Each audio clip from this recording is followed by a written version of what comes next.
기타 참조하시기 바랍니다. 예, 지금부터 손끝에서 시작하는 정보통신기술사 저와 함께 시작해 보시고요. 좀 더 많은 자료를 원하시는 분은 보시는 카페에 오시면 체계적으로 자료가 정리되어 네, 있습니다. 안녕하세요. 이번 시간에는 2023년 2월 6일자 중앙일보에서 나온 그 기사랑 2월 7일자를 연속해서 볼 건데요. 여기 보면 이제 중국 풍선 얘기가 나왔는데 중국 풍선은 이제 저희가 중요한 게 아니고 요 고도 때문에 말씀드립니다. 예, 그래서 그 고도를 보면은 정찰 위성 그 풍선은 혹시나 해서 이제 말씀드리는데 크기가 버스 세대라고 해서 요 약 그 36m고 속도가 113km로 이렇게 이동한대요. 그래서 중국에서 이렇게 알래스카르에서 캐나다로 해서 이동해 온 거고 참조 마시고 저희는 요거만 갖고 가겠습니다. 정찰 위성 재원, 정찰 풍선 재원, 헬륨 가스 같은 거 사용하는 거고 태양광 패널 여기 있고요. 고해상도 카메라, 레이더 센서, 통신 장비 장착돼 있고 장점은 이제 비용이 저렴하고 별도 발사체가 필요 없고 성시권의 치료 가능하고 원격 참지가 가능하다. 정지궤도 위성 36,000km 외기권, 성층권, 이걸 외기권이래요. 성층권, 대륙권. 저도 옛날에 공부할 때 이걸 이렇게 계속 정리했는데 그림이 잘 정리되어 있어서 정찰 풍선이 17에서 42km, 전투기 같은 경우가 고도 약 24km 정도, 28km, 18에서 28. 여객선이 17에서 14km인데 이게 국내선이 아마 아래에 있고 여기가 이제 국내선이 있고 위에가 이제 해외로 가는 비행기로 이렇게 비행기도 이렇게 나눠져 있어요. 그래서 7에서 14km, 헬리콥터가 7km, 그래서 요 대륙권 정도 이렇게 움직이고 있다. 예, 요거 꼭 갖고 가시기 바랍니다. 네, 그래서 중앙일보 그 다음 날 2023년 2월 7일자죠. 2월 7일자에 위성 산업에 대해서 거의 한면으로 해서 위성 산업 국가적 융통성, 신성장 동력 삼아야 된다는 이 기사가 있어요. 요 기사를 저희한테 해당한 거 위주로 뭐 간략하게 보겠습니다. 예, 그 세부 내용을 좀 보면요.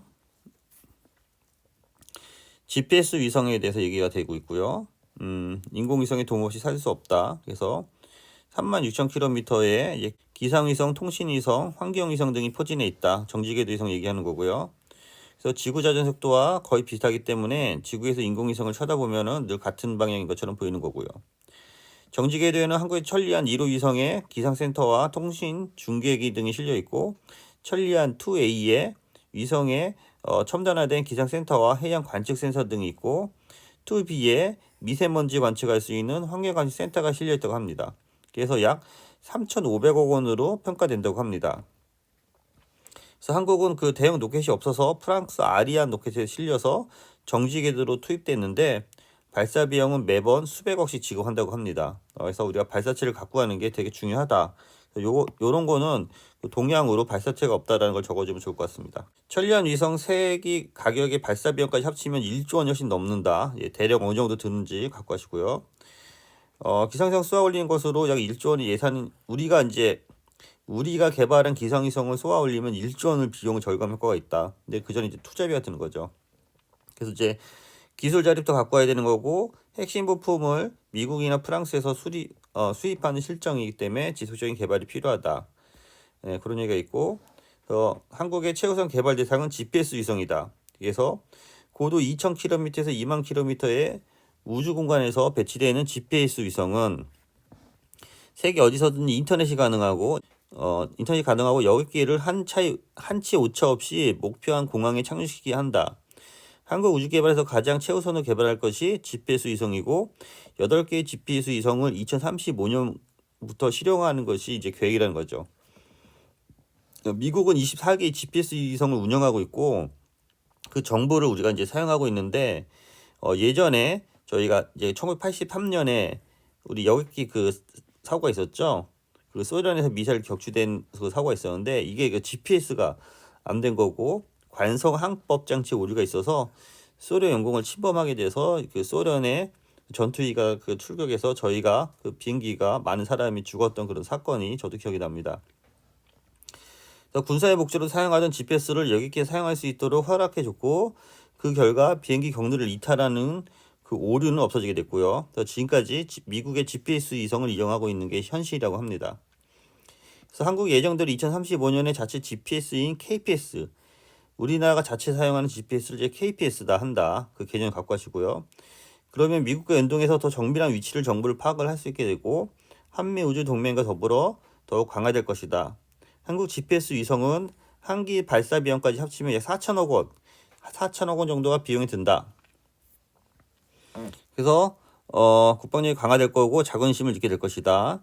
한국은 GPS 위성을 개발할 경험이 없어서 프랑스 등 우주 선진국의 협력을 받아가면서 사업을 진행해야 할 상황이고 일본 등에 대해서는 이미 완료가 되어 있다고 합니다.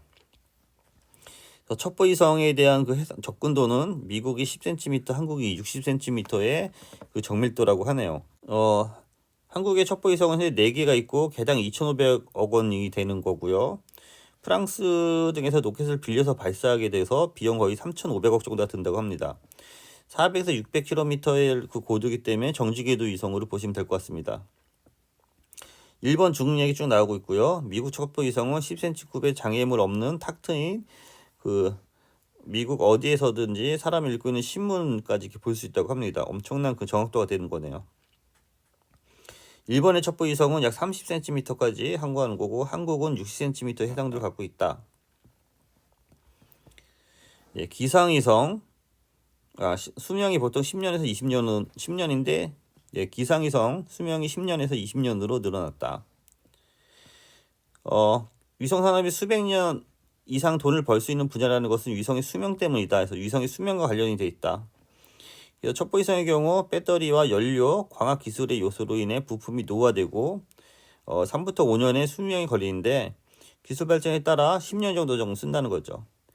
정지궤도 위성 32,000km의 기상위성과는 수명이 약 10년인데 지금은 20년까지 연장을 하고 있다고 합니다.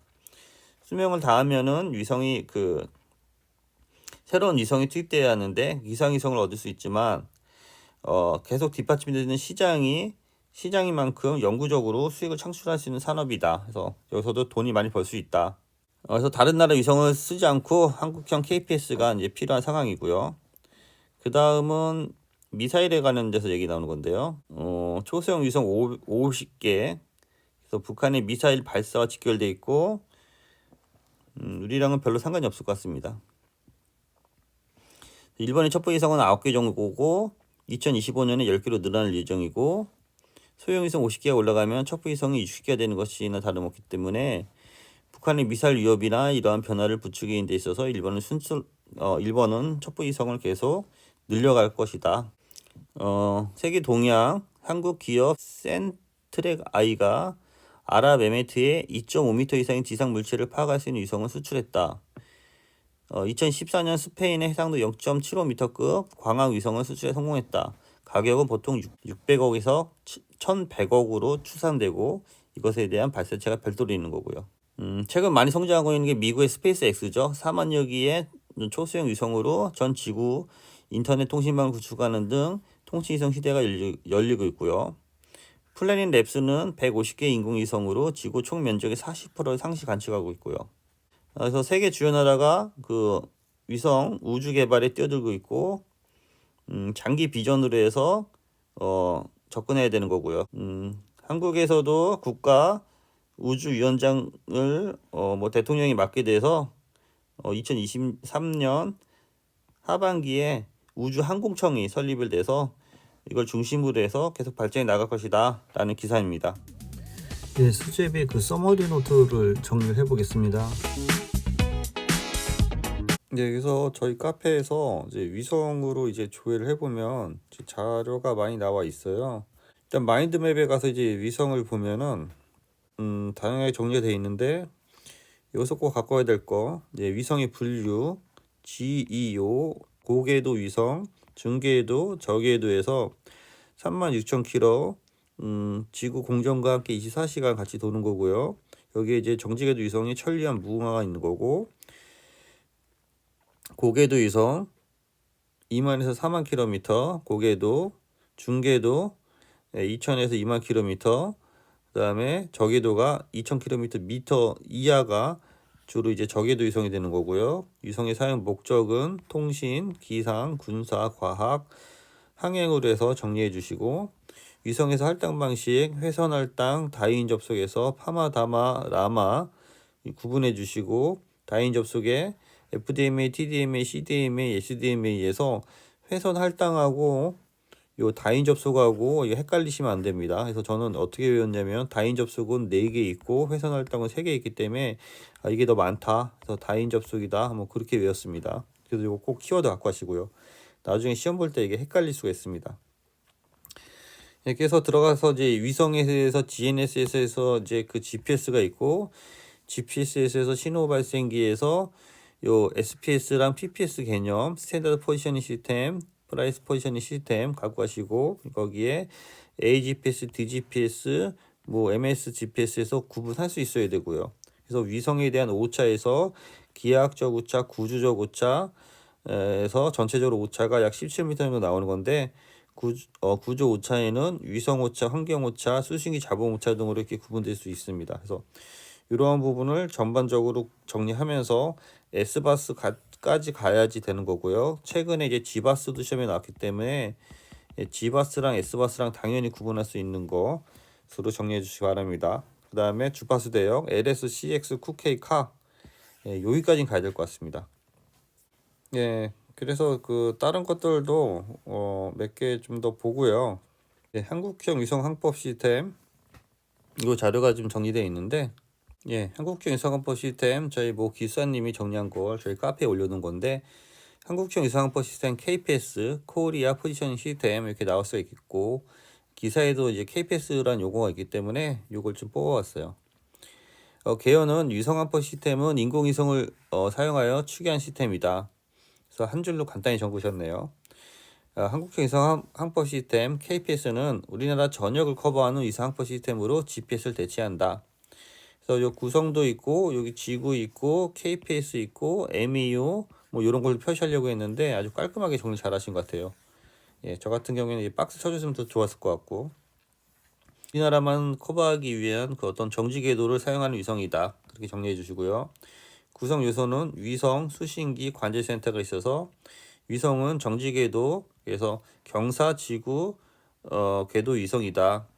GPS 신호를 사용하고 KPS 신호를 수신한다. 관제센터에서 위성의 위치를 보정하고 오차 수정 및 제어한다. 주요 기술은 위치 보정 기술, 위성 기술, GPS 연동 기술, 추기 기술에서 관련 내용을 이렇게 옆에 풀어줬습니다. KPS랑 GPS를 비교했고요. KPS, GPS에서 KPS 다 이게 똑같은 내용이죠. 어떻게 보면 추기 시간. GPS는 이제 군사가 하나 더 추가됐다. 원래 군사에서 왔다고 이제 그 앞에 기사에서 나왔었죠. 범위는 여긴 KPS 우리나라고, GPS는 전 세계 되는 거고, 위성수는 여기는 24기, 7기. 궤도는 정지궤도가 되는 거고, 또는 경사, 지구, 동기가 되는 거고, 여기는 중궤도가 되는 거고, 여기는 국내 전 세계가 되겠죠. 최근 동양미 활용 방안은 앞서 얘기한 그 기사를 좀 활용하시고요. 그래서 국방 중기 계획으로 2022년부터 시작해서 23년에 마무리할 예정인데 이거 계속 늦어지고 있죠. 그래서 앞에 기사를 참조해서 이 동향을 정리하시고 전체적으로 마무리해 주시기 바랍니다. 이상입니다. 수고했습니다.